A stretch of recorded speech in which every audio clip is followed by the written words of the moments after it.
Hello and welcome to our very first episode of the Pulse Podcast, your heartbeat on the world of real estate. I am here today with Mr. Jake Clarke of NuWay Realty. He is ready to show us how to get moving with NuWay. And Jake, I am dying to know, how in the world did you get into real estate? You're awful young, and most realtors that I know and see are not as young as you are. Well, Jared, first, thanks for letting me be on the inaugural episode. That's right. Of the Pulse. So I'm super excited and glad to be here for sure. We're actually hosting this right out of my brand new Richmond office. That's right. We just had our ribbon cutting here a month ago. Yeah, a month or so ago, yeah. So loaded first question to start the podcast off is how I got into the real estate business. This is an industry that most people typically want. They're not typically thinking, I want to go be a real estate agent right out of college. But you did. I did. It took a lot of crazy circumstances to get there. So I grew up in a baseball family. My dad coached baseball for 30 plus years. My brother does the same right now. Both quite infamous in their own rights, if I'm not mistaken. Yes. Both good and bad. But I always thought I was going to do something with baseball, play in college or maybe coach in the future and follow in their footsteps. So I had a pretty rough junior year of high school that all signs were telling me to get out. And so I said, well, let me try this golf thing and see what happens. So my senior year of high school was when I went full-time into golf. Had no idea where I was going to go to college. And January of my senior year, I got 3 offers to play at 3 different schools, and that was Hines, Millsaps, and Belhaven. That's impressive. So I said, let me go to Belhaven because the coach said we're going to go to Pebble Beach every spring. That's hard to say. On a free trip. So I'm like, might as well do that. So I get to Belhaven that fall. I was undecided.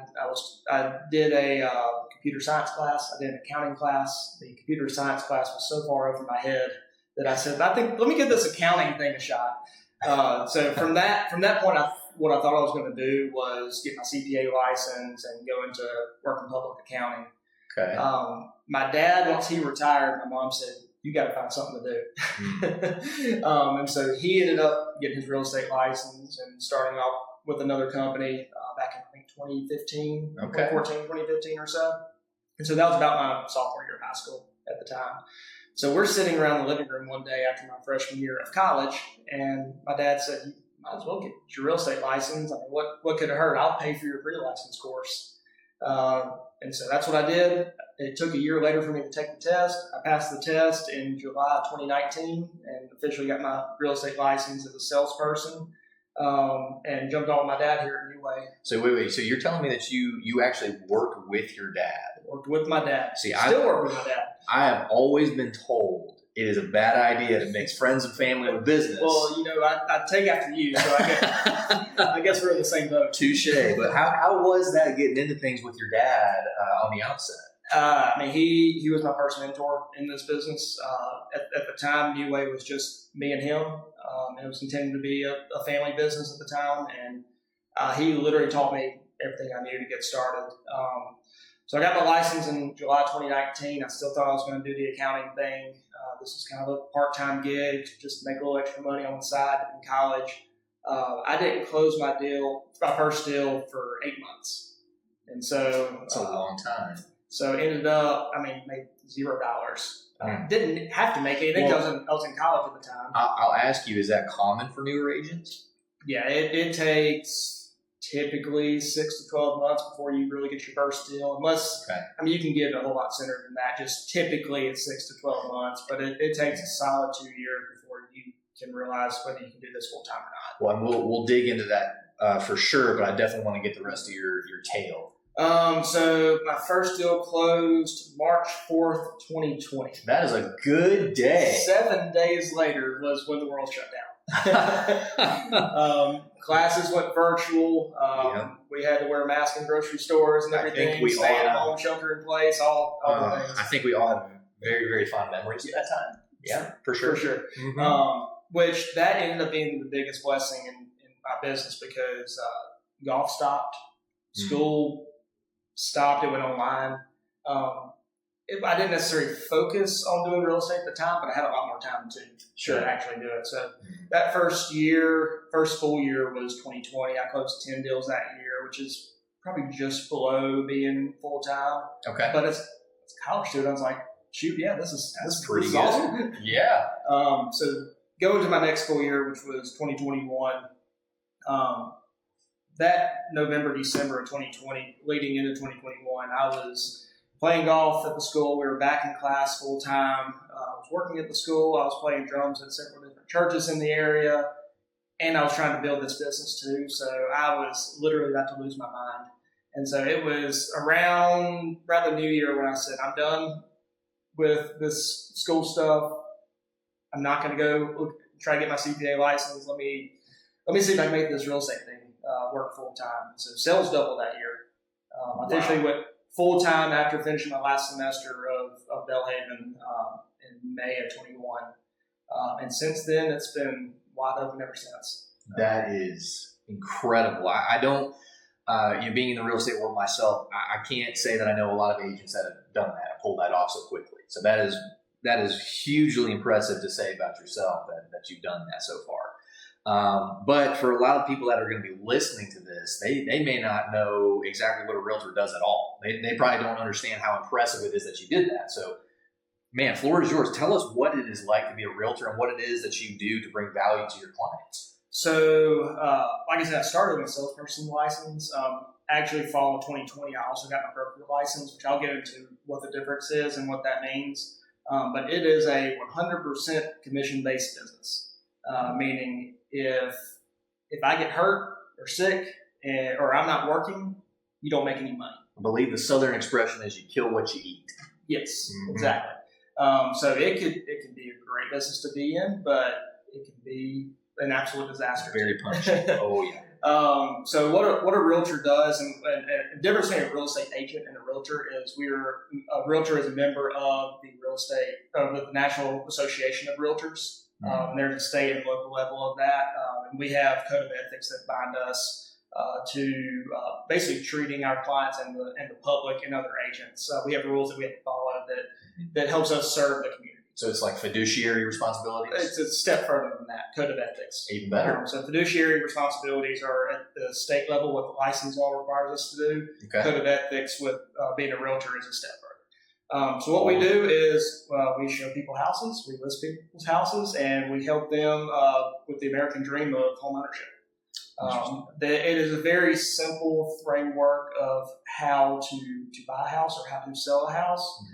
But the thing that a realtor does that the public typically doesn't do is we do it this day to day. The most people buy or sell a house 3 to 5 times in a lifetime, maybe. Right. But we have the expertise, the professionalism to deal with problems that come up when you buy or sell a house. Well, I'll kind of open it up a little bit and allow you to get even more detail than that with a objection I normally get from people that really don't care for realtors, and that is, why do I need one at all? We're in the year of our Lord 2025. I've got the internet, I've got Zillow and Redfin, I got an attorney friend that can write a contract. Why do I need you? You don't necessarily need one, but you're not locked into having to use one. But there is a large majority of the public that use a realtor when they buy or sell a home. That's true. And that's because this is one of your biggest assets. It can be a liability pretty quickly if things go wrong. This is typically the average person's biggest purchase of their lifetime, and so we're dealing with 6 figures most of the time. That's right.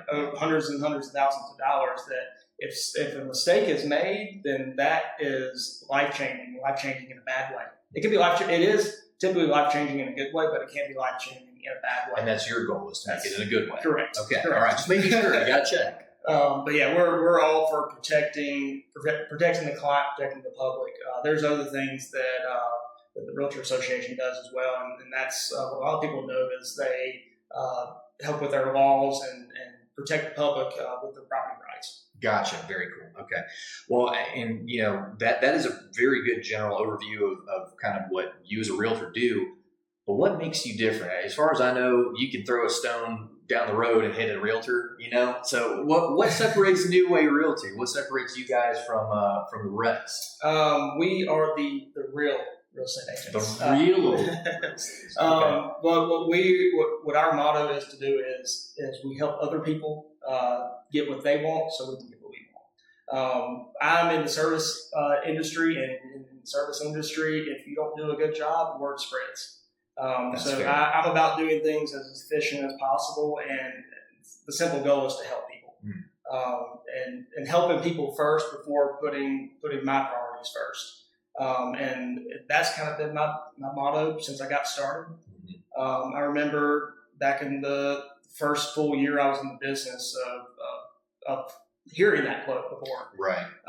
And I believe that's been the baseline of my business, and why it's been successful is I'm not out. This is a job. I'm trying to make money in my job. Sure. But if I'm putting other people's priorities first, then it's going to make my life a whole lot easier, and I'm going to be able to sleep pretty well at night. That is an excellent point. And I got to say, being in this industry with you, we've done a handful of deals together. I can attest to everything that you just said. Jay goes above and beyond with every client that I've seen work with, even the ones that I'm not serving at the same time. I know he does an excellent job. I'd ask you as a listener, this will be broadcasted on Spotify, on YouTube, on Facebook. If you're a past client of Jake's and you're familiar with his work, show him some love, let him know, and reach out to him. Tell him he's doing a good job, because he sure is. What did it say on YouTube? Like and subscribe? That's right. Smash that like button. No. Well, I'll say this too. Jake, you get into a lot of different scenarios with your clients, and with that comes a lot of different hats. Your therapy hat, it comes almost with my hat too as a lender. People I know ask you about numbers too, but with all these different hats and you being a jack of all trades, more or less, I'm sure you've run into some wacky scenarios with some clients. What is one of your weird, strange stories you got? So this one was very early on. It was one of my first buyers that I worked with, and we were touring some houses in the Belhaven neighborhood. We had several showings one day, but there were a couple houses that we needed a second look on. So we were already in this house the day before. Okay. It was vacant. Nobody was there. You can kind of probably see where this is going. Okay. We go back to the house the very next day, and we walk in and we see an air mattress, a TV setup, a dresser, and an empty pickle jar in the kitchen. And none of these things were there. I think I would have noticed an air mattress. Or a dresser. I mean, yeah, like that. This house is completely vacant. So we go in, and somebody comes around the corner in the bathroom and says, "Hey." I said, "Hey, we're the 10 o'clock." What in the world? So I didn't know if this was a squatter. Did somebody break in? Right. Turns out it was, I think, the owner's son or something that came to stay the night. He was in town, and the house was vacant, so might as well go there instead of a hotel. But it didn't get communicated to me, so we go out the back door. We're all just laughing, and this is so weird. And he's cleaning up his bedroom and everything, and so we go back inside, and the door locked behind us. Oh, so wow! So we're trying to get in. We're knocking on the door. We can't seem to get in. So my client's brother-in-law had to help me jump the fence because the gate was also locked. And so there's video of me and the brother-in-law's. My foot's in his hands, and you see me jumping over the 6-foot property fence. I recommend you don't send that to me because I will put that on display. It's on Facebook. Oh my gosh, I gotta find it. That's hilarious. So you jump the fence. You get the door back unlocked? Got the door, just walked right in. The guy had no idea what happened. What in the... Okay. And so that buyer was actually one of you and Russ's clients. And every year on Facebook, they'll repost it. Now, did y'all... I don't think I actually know this about it, but did y'all finish that walkthrough? We finished. We didn't buy the house. Yeah, I guess, someone's already living there. Makes sense now. Wow, that is wild. I feel like that could have gone a lot worse, but fortunately, this was just a comedic situation. But I mean, is this something that happens often? Not supposed to. That's a fair answer. Not supposed to, but every once in a while it clearly does. Right. Wow, That is something. Make sure that you go down to your local gun range and you make sure that you stay well trained, keep your weapon clean, and you're ready to go. Thankfully, he was supposed to be there. It just didn't get communicated to me. Okay. And would you go as far as to say that in the real estate world, communication is probably the biggest thing? Probably number one. Yeah. Yeah.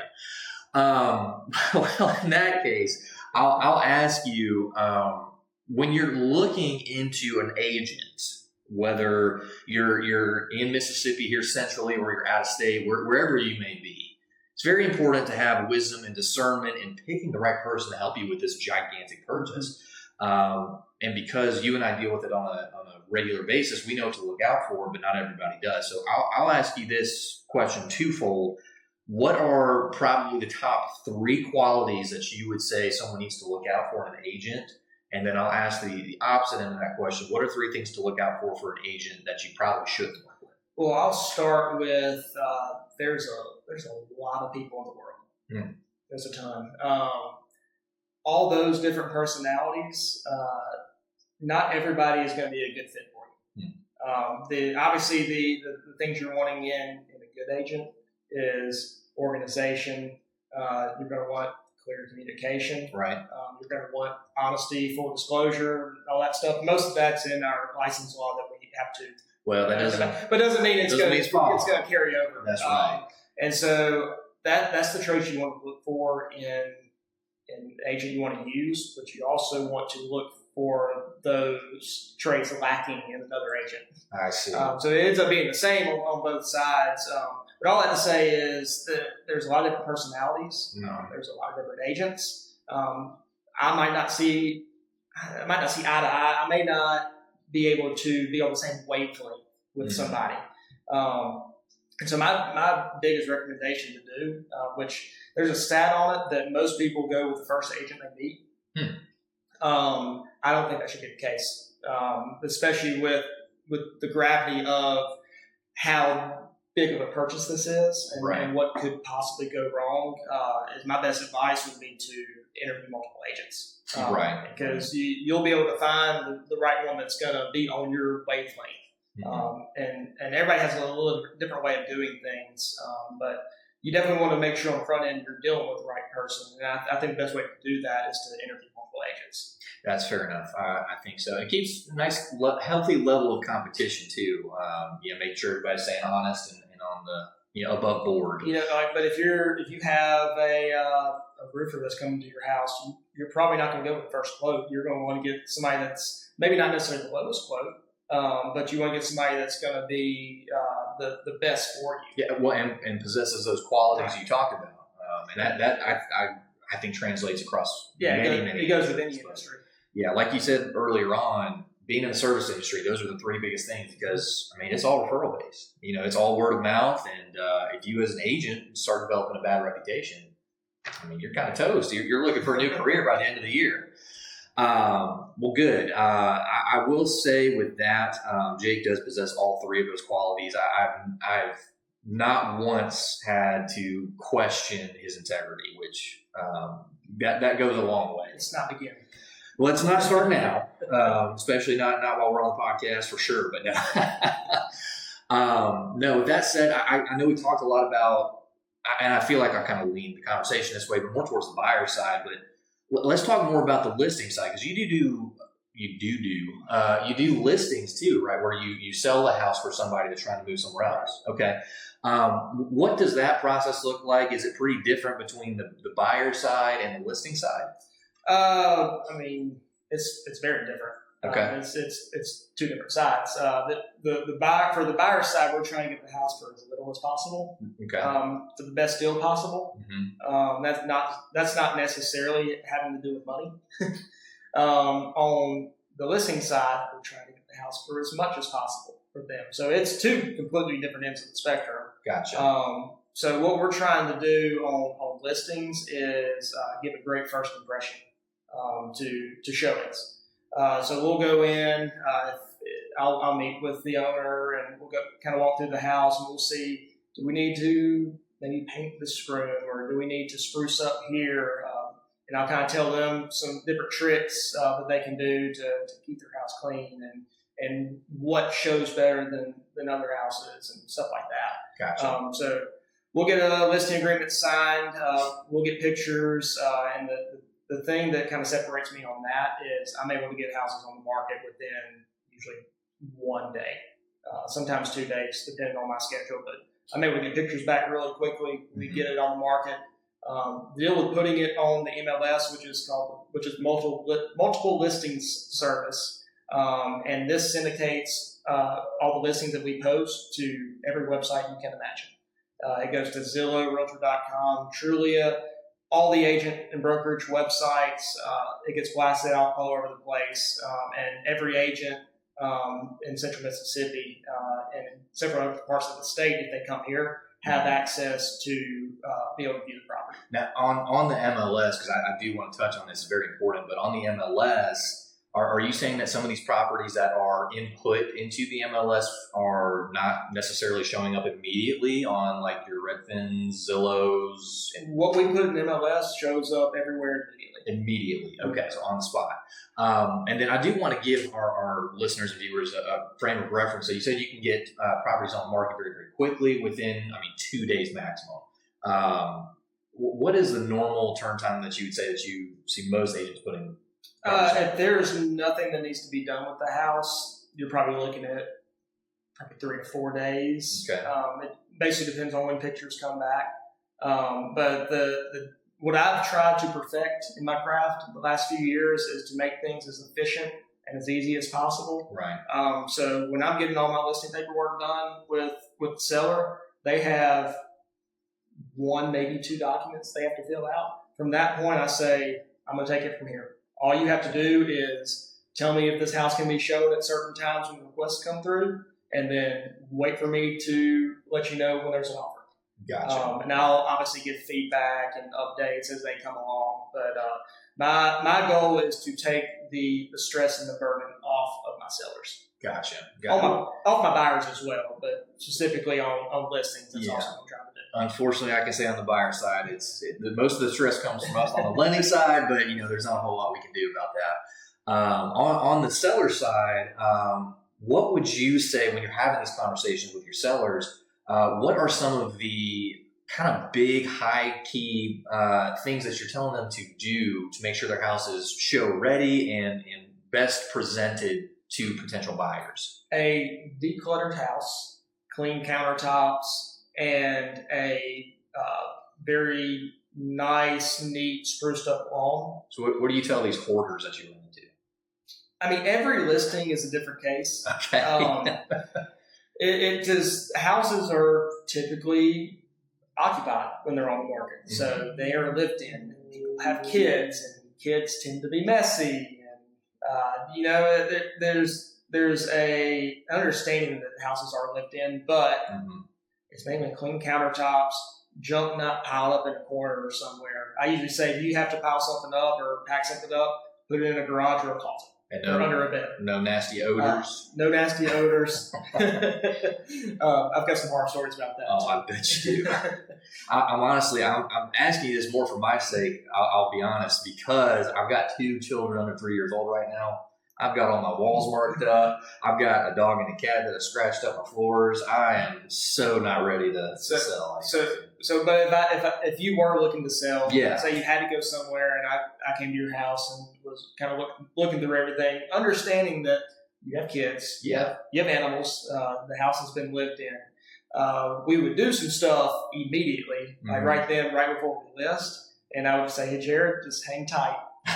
Just hang tight for a few weeks. Yeah. Let's get some showings in here. Let's get some feedback. Let's hopefully get a quick contract. But just keep the kids off the crayons on the walls and keep the dogs outside. Brother, you're asking the impossible at that point. But there is one other thing I do want to ask on this, because it is something that comes up frequently with houses with carpet. When do you advise changing out the carpet, or do you? Depends how old the carpet is, if it's musty, if it's dirty. It just depends. Carpet is not necessarily a bad thing at all in the house. It's when it's disgusting is when it's a problem. Yeah, well, you hear both ways. Like, I don't want to be in someone else's carpet. There's no telling what's in there. And it goes back to there's a lot of different personalities. I had a conversation in front of one of my listings with somebody I was showing the house to, and they didn't like the brick color. Gotcha. And so, is that going to make us go paint the entire house white? No, because they may not like that part of it, but another buyer may like it a lot. Right. They might want the first person may want the house colored white. Mm-hmm. The other may like it as it is. And so that's not something you're just going to go jump and do really quick. Sure. What we're trying to do is cater to the most people possible. Okay. And so, some more cosmetic things. All that can be, believe it or not, it can be fixed. It can be changed. And so that's what we're trying to balance. If there's something that's glaring and obvious that needs to be renovated or repaired or updated or something, then it might be a good idea to do it. But if it's something that's just purely cosmetic, then we may not have to do it. So it's very case by case. It depends on location, depends on price point, depends on what your target buyer is. I gotcha. And I assume that you're helping advise both sellers and buyers as they're walking through houses, like, hey, here, let's differentiate. This is cosmetic. This is not. We can negotiate on this. That's the fun thing about the business, is because there's no 2 days are alike. See, I knew there was a reason you like doing what you did. And it keeps it entertaining. Man, you tell me. I'll have a 20, 30 hour week, not much to do, twiddling my thumbs, and then next week might be 60, 70 hours. Gotcha. You just never know. Yeah, but you're still fine with that, though, because it one, brings value to you, your life, and gives you some purpose, but two, it's never the same. Never the same. I gotcha. Well, what I want to do, I mean, we're coming close to the end of our time here. What I want to do is allow you to just take the time, man. If you got any shout outs, if you have anything else you want to share on the real estate side of things, anything you want to do to shout out yourself on the NuWay world, I mean, just floor is yours for the next couple of minutes. Oh, I can talk for another 30 minutes for sure. So like I said, this is our brand new Richland office. We're over here off Town Center Boulevard in Richland. We got this awesome conference room. We have an agent room, a couple other office spaces in here. So we're super excited about that. I've also got a Clinton office that was the original office right off Brick Street in downtown Clinton. There you go. That's still a phenomenal space. A very well-traveled man. We just picked up our 14th agent. Congratulations. This past week, so we're getting him onboarded. I've got an incredible director of marketing, Matthew Locke, who's a brand new agent of mine as well, that he needs to get on the podcast sometime soon. I love that. But yeah, this is my career at this point. This is what I do. I've been in the business 7 years, and last year I ended up being the number 10 agent in residential sales for Central Mississippi. Number 10. So that was a super big honor for now, that. Again, we got to give some frame of reference here, okay? How many agents just an estimate, do you think are in Mississippi? There's about 10,000. This is the number 10 agent. For Central Mississippi. There's for Central Mississippi, but out of that many agents. Out of about 3,000 in Central Mississippi. That is incredible. And I think that alone attests to the kind of person and the kind of realtor that Jake is. Last thing I'll have you do before we sign off here, tell the people where to find you, website, phone, email, whatever you want to share. I have one last shout out. Oh, so please, I don't get in trouble. You're about to. I have to shout out my fiance, Tyler Jones. I was about to let you not do it. We're getting married August 2nd of this year. So last but not least, I have to throw that in there. I was about to let you get in the doghouse, buddy. I was going to let that slide. Now we can get to where to find me. All my socials are Jake Clarke MS. That's Clarke with an E. You can find me on Instagram, Facebook, X, all the things. I tried TikTok for a little bit, but don't like it. I'm kind of a boomer. Isn't that contraband now? That's contraband social media now? Something like that. Okay. Yeah. You can find us on NuWayMS.com, and then if you find me somewhere on social media, you'll find my cell phone number. Call, text me anytime. Perfect. And we'll have all of these. I'll get those links from you. We'll have them in the descriptions where they're applicable on Spotify and YouTube. And again, I am your host, Jared Ogren with Guild Mortgage, your premier residential lender, and this has been The Pulse. Thank you for tuning in to get a heartbeat in